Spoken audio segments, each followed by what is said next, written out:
Mais Madridistas, voici l'actu du Real en ce vendredi matin. Tout d'abord, séance d'entraînement plus la conférence de presse d'Alonso que, comme d'habitude, on va décortiquer ça dans la journée. Tout ce week-end, c'est le derby qu'on doit gagner, bien évidemment. Et du coup, apparemment, le staff d'Alonso, ils sont en train de réfléchir.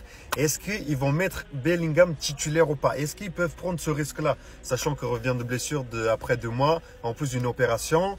Et du coup, s'ils optent pour Bellingham titulaire, ça veut dire que Mastantuono, ils vont changer le trio offensif. Parce qu'apparemment, le trio offensif, ça sera Vinicius, Mbappé et Mastantuono. Donc, s'ils mettent Bellingham titulaire, donc les deux concernés, entre guillemets, c'est soit Mastantuono, soit Arda Güler. Les gars, les amis, on va pas se mentir. Un match face à l'Atlético, on a besoin du muscle au milieu de terrain. Il quitte de mieux que Bellingham pour ça. Mais prendre le risque, sachant que la saison vient de commencer, je pense que Alonso, il va pas prendre le risque. Il va laisser Bellingham sur le banc. Il rentrera en deuxième mi-temps. Mais par contre, si on voit un Bellingham titulaire, ne soyez pas surpris. C'est normal. C'est Alonso. Il est encore une fois en train de trouver son système de jeu, en train de trouver, entre guillemets, son 11 type.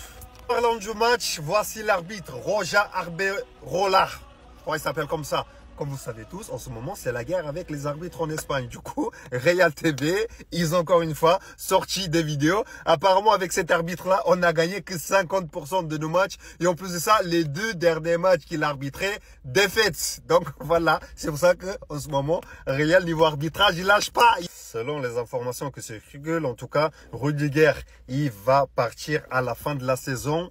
Alaba aussi, les deux, leurs contrats, ils vont expirer en fin 2026. Donc, du coup, dans la logique des choses, Real, ils vont pas prolonger les deux. Mieux, mais Madridistas pour remplacer Rudiger en charnière centrale, Juan Martinez, mais Madridistas. Ce petit-là, il a du talent. Malheureusement, il a eu une blessure qu'il a épargnée du terrain l'année dernière. Donc là, Alonso, en tout cas, avec le staff, il suit le petit avec la Castilla de très près. Donc, ils sont en train de voir. Tout dépendra de ses prestations avec la Castilla. Donc, dans la logique des choses, je pense qu'on le verra dans la saison avec l'équipe principale. Donc voilà, mes Madridistas, l'actu de ce vendredi matin. Et comme d'habitude, on va décortiquer encore une fois la conférence de presse d'Alonso. Plus, je vais essayer de faire une composition probable dans la journée. Quelques statistiques sur les confrontations en Liga entre le Real Madrid et l'Atlético Madrid. Xabi Alonso qui aurait un petit doute concernant Jude Bellingham avant le derby. Ou encore le banger d'Eder Militao qui est nominé pour le prix du but du mois en Liga. Les Madridistas, laissez-moi vous présenter quelques actus du côté du Real Madrid. Pour commencer, le Real Madrid vs l'Atlético Madrid en Liga au cours de ces 10 dernières années, c'est 11 matchs pour 5 nuls, 3 défaites et 3 victoires. La dernière fois que le Real Madrid a remporté un derby à l'extérieur en Liga, c'était en septembre 2022. Faudra vite modifier la statistique. On n'aura pas le choix. Samedi, faudra le faire la fête. Parce que l'Atlético Madrid, en vrai, contre les autres équipes, ils sont là, ils font les zouaves. Mais par contre, quand ils affrontent le Real Madrid, vous allez les voir, ils se musclent tous. Mais c'est pas grave, le samedi, on va devoir vous donner une bonne leçon de football. Ensuite, Xabi Alonso aura un doute avant le derby concernant Jude Bellingham. Bien que le joueur se sent en pleine forme physiquement et ne ressent aucune douleur à l'épaule, son rythme interroge encore. La décision devrait être prise demain. Mais vous voyez, c'est pour ça que je le voulais titulaire le dernier match. Contre l'Eventé, là. Au moins, il aurait pu engranger du temps de jeu. Et en vrai, je trouve que ça n'aurait pas été trop risqué en soi. Mais bon, Xabi Alonso, il avait ses raisons. On ne pourra pas le juger là-dessus. Mais c'est vrai que Jude Bellingham, il aurait pu nous apporter énormément contre l'Atlético. Après, il faut voir, hein. Peut-être qu'il va quand même jouer, hein, on verra bien. Dites-moi dans les commentaires déjà, est-ce que vous aurez mis Jude Bellingham titulaire contre l'Atlético ou pas?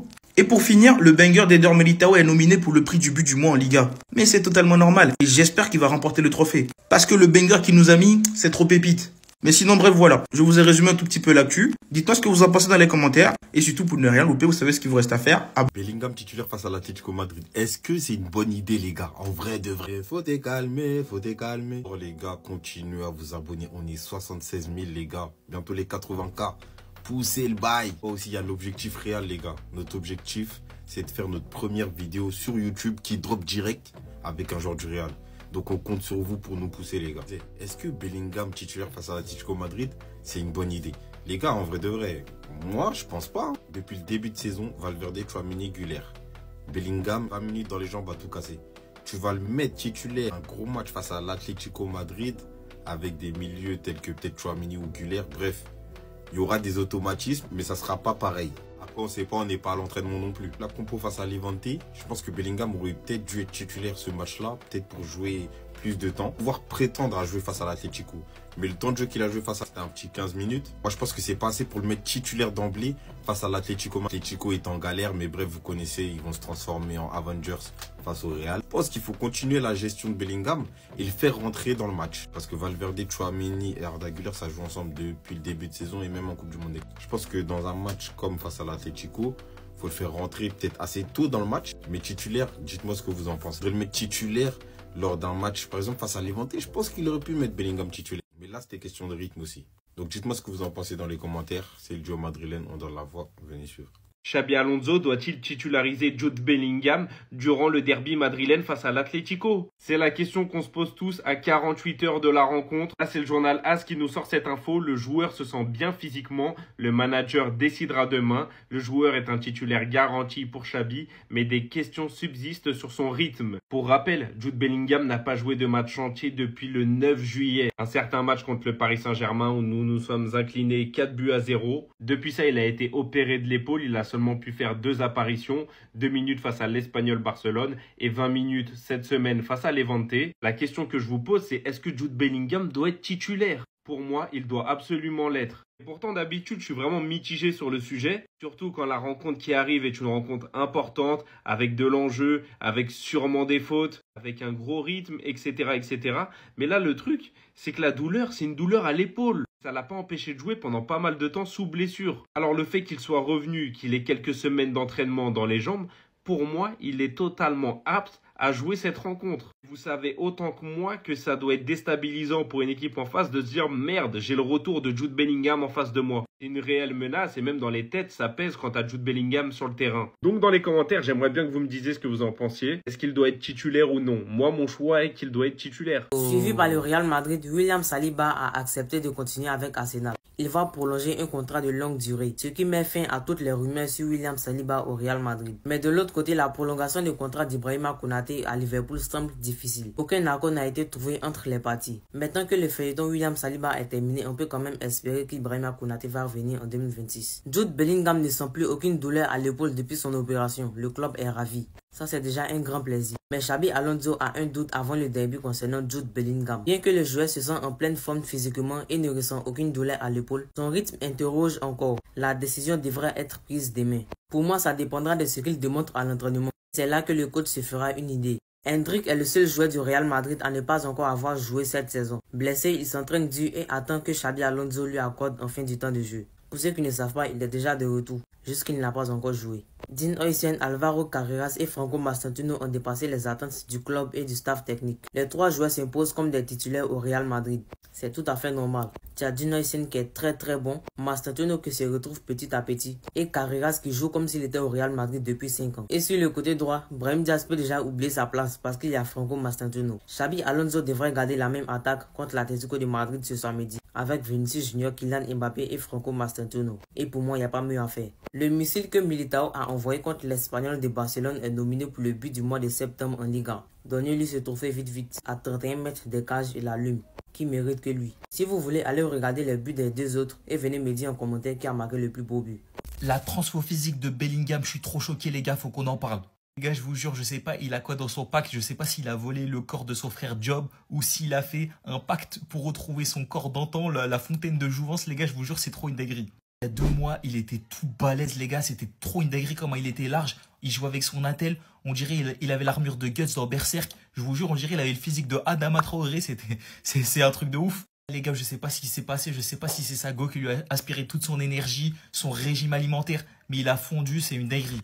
Et les gars, quand je pense à son entrée hier, vraiment comment il m'a fait plaisir. Déjà juste sa technique qui nous manquait au milieu de terrain, ça va être un game changer. Et même les gars, Bellingham, c'est un mec avec le ballon, il est serein, il peut faire ce qu'il veut. Des fois, t'as l'impression qu'il peut jamais perdre la balle. Et même sa hargne, le tac qu'il fait, à la 95e, son tac il sert à rien, mais il m'a fait vraiment plaisir. J'ai vraiment hâte de voir comment Xabi Alonso va l'intégrer au 11 parce que pour moi, ça peut être le game changer. Bref les gars, n'hésitez pas à me dire ce que vous pensez de Jude Bellingham en commentaire, en amont, en aval, et non, ça ne sera pas la prochaine. Ça y est, Bellingham revient enfin sur un terrain de foot après sa blessure, mais les gars, il n'y a rien qui vous choque entre les 2 images là. Ça c'est le avant, ça c'est le après. Les gars, ils jouaient avec un gilet pare-balles avant? Comment il est passé de ça à ça? Les frères, Expliquez-moi. Les qualités principales de ce joueur, c'est que au-delà du fait qu'il soit hyper technique, bonne frappe de balle, bonne passe, mais ça c'est devenu les basiques pour les milieux de terrain du Real, sauf Tchouaméni. Mais les gars, c'est que c'est un mec hargneux, un mec qui a la grinta, un mec qui est physique, qui est dur à bouger. Il est devenu tout skinny, qu'est-ce qui se passe? En tout cas les frères, moi ça me fait plaisir de le revoir sur un terrain parce que au-delà du fait que ça soit un madrilène, que ça soit le Hops, c'est un excellent joueur de ballon et ça fait toujours plaisir de voir des mecs, des magiciens comme ça revenir de blessures. N'hésite pas à t'abonner, liker et republier pour la force. Les gars, la différence est dingue. Donc là on a Bellingham de la saison dernière, on voit il est mastoc.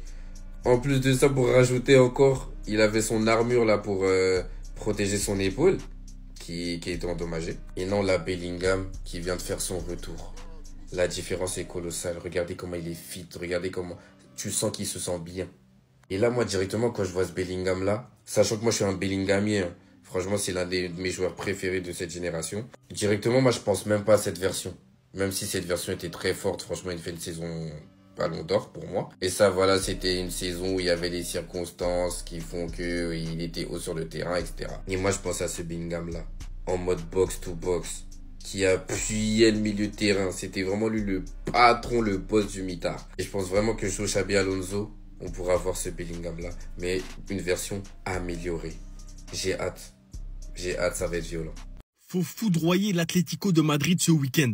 Il n'y a pas le choix, les gars. C'est le premier gros match de la saison. Même si l'Atlético, ils font un mauvais début de saison, on sait que c'est un derby madrilène, on sait qu'ils vont être au niveau ce jour-là, et on sait, les gars, que ça va être un match difficile. Et moi, je veux voir cette image-là. Je veux voir ça, les gars, ce week-end. Et je veux voir ça, surtout, les gars. Je veux voir un Vinicius souriant tellement il les aura fatigués et tellement il les aura foudroyés. Et j'ai confiance, j'ai confiance, parce que, les gars, on a des joueurs qui sont au top, on a des recrues, les gars. Carreras, il est incroyable.